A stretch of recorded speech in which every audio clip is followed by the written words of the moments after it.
नमस्कार। चलिए आज हम सीधे 16वीं सदी में चलते हैं और महाकवि तुलसीदास की कविता के गहरे सागर में उतरते हैं। हम उनके लिखे दो ऐसे पदों को समझेंगे जो सीधे भगवान राम को संबोधित हैं और जो हमें भक्ति के असली मतलब तक ले जाएंगे। तो आइए इस आध्यात्मिक सफर की शुरुआत करते हैं। तुलसीदास अपनी बात की शुरुआत ही एक बहुत ही गहरे और भावनात्मक सवाल से करते हैं, जो असल में इस पूरी रचना का माहौल तय कर देता है।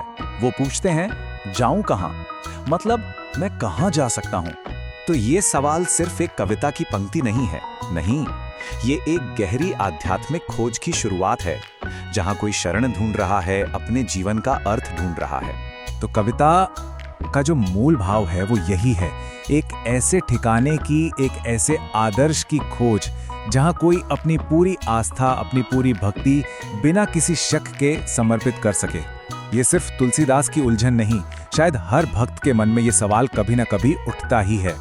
और कमाल की बात यह है कि तुलसीदास सिर्फ सवाल पूछकर नहीं छोड़ते, वो इसका जवाब भी देते हैं। और ये जवाब छिपा है भगवान राम के एक बहुत ही खास, एक अद्वितीय गुण में। और इस सवाल का जवाब छिपा है एक बहुत ही पावरफुल शब्द में, पतित पावन। तुलसीदास का तर्क है कि ये उपाधि, ये नाम सिर्फ और सिर्फ भगवान राम के लिए ही बना है, दुनिया में और कोई इसका सच्चा हकदार हो ही नहीं सकता।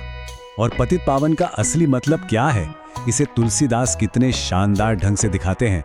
वो उदाहरण देते हैं कि राम ने किस किस को तारा है, एक पक्षी, एक शिकारी, एक पत्थर, एक पेड़, यहाँ तक कि एक यवन को भी। मतलब साफ है, उनकी करुणा की कोई सीमा नहीं है, वो हर किसी के लिए है, बिना किसी भेदभाव के। और अपनी बात पर जोर देने के लिए तुलसीदास एक और सवाल पूछते हैं कि क्या किसी और देवता ने ऐसी जिद करके, हट करके दुष्टों का उद्धार किया है? दीन दुखियों के लिए ऐसा प्रेम और पापियों को तारने का ऐसा हट वाकई किसी और में देखने को नहीं मिलता। अपनी बात को और भी पुख्ता करने के लिए तुलसीदास अब भगवान राम और बाकी सभी प्राणियों के बीच एक बहुत बड़ा, एक बहुत स्पष्ट फर्क दिखाते हैं। यहीं पर कविता का सबसे बड़ा तर्क हमारे सामने आता है। देखिए, एक तरफ है राम, जो उद्धार करने वाले हैं, जो माया से परे हैं, और दूसरी तरफ देवता, राक्षस, मुनि, मनुष्य, मतलब लगभग हर कोई जो खुद ही माया के जाल में, इस दुनिया के भ्रम में उलझा हुआ है। तो फिर तुलसीदास का निष्कर्ष बहुत सीधा और साफ है, जब बाकी सभी खुद ही भ्रम में जी रहे हैं, तो उनसे जुड़कर, उन पर आस्था रखकर भला क्या लाभ होगा? इसीलिए वो अपनी प्रार्थना केवल और केवल राम से ही करते हैं। चलिए अब आते हैं दूसरे पद पर। यहाँ बात तर्क से हटकर थोड़ी और पर्सनल और गहरी हो जाती है। यहाँ भक्त और भगवान के बीच के उस करीबी, उस निजी रिश्ते की बात हो रही है। ये जो पंक्तियां हैं, ये इस रिश्ते की खूबसूरती को जैसे हमारे सामने खोल कर रख देती हैं।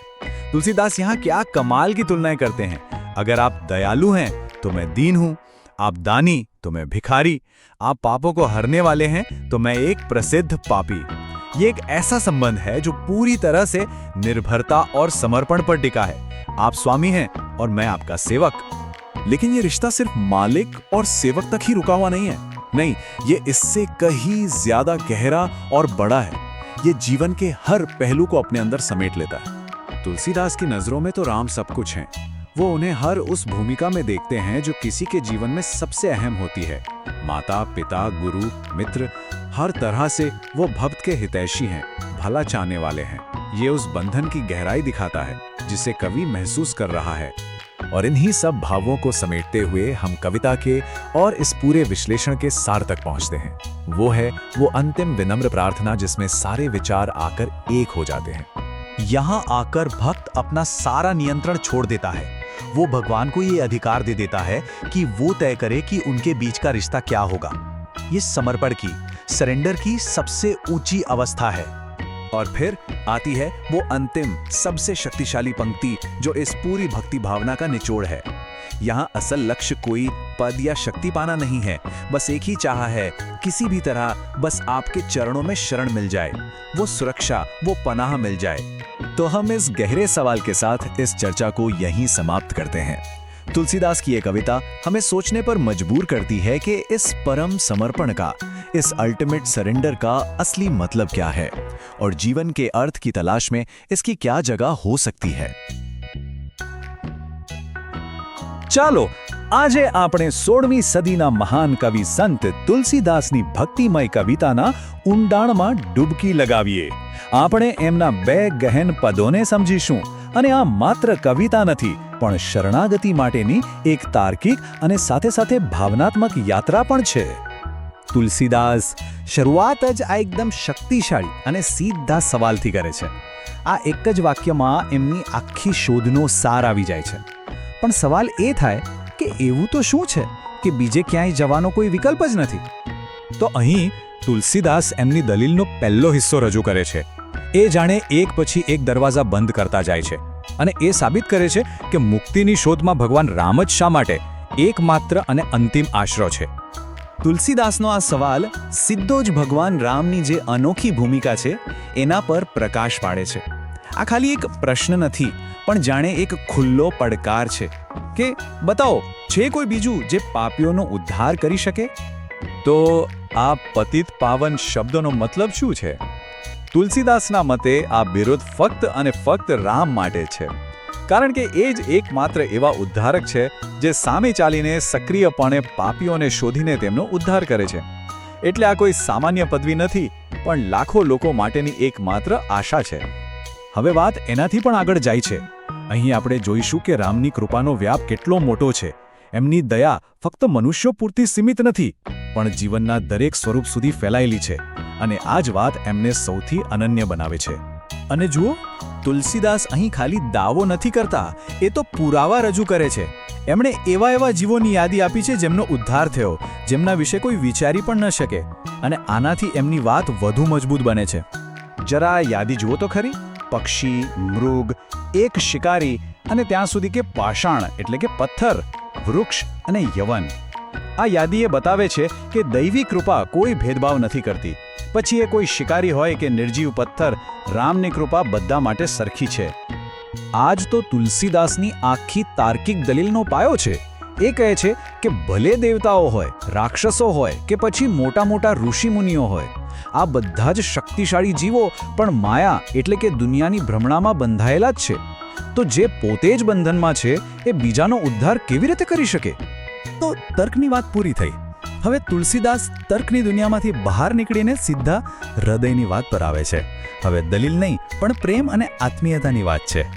તુલસીદાસ હવે સમજાવે છે કે ભક્ત અને ભગવાનનો સંબંધ કોઈ એક ચોકઠામાં બંધાયેલો નથી.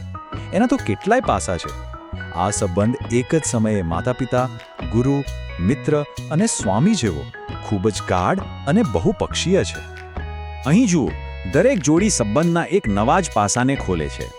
આપ દયાળુ તો હું દીન, આપ દાની તો હું ભિખારી. આ સંબંધ સંપૂર્ણપણે નિર્ભરતા અને એક અતૂટ આત્મીયતા બતાવે છે. દરેક ભૂમિકામાં ભક્ત પોતાની જાતને પ્રભુના ચરણોમાં સમર્પિત કરી દે છે. અને આ બધી વાતોનો સારાંશ તુલસીદાસના આ એક જ વાક્યમાં આવી જાય છે. આ એક વાક્યમાં જ જાણે દુનિયાના બધા સંબંધો સમાઈ ગયા છે અને આ જ એમની સંપૂર્ણ શરણાગતિ છે. તો આખરે આ તર્ક અને ભાવના, આ મન અને હૃદય બંને એક જ જગ્યાએ આવીને મળે છે અને એ નિષ્કર્ષ છે સંપૂર્ણ શરણાગતિ.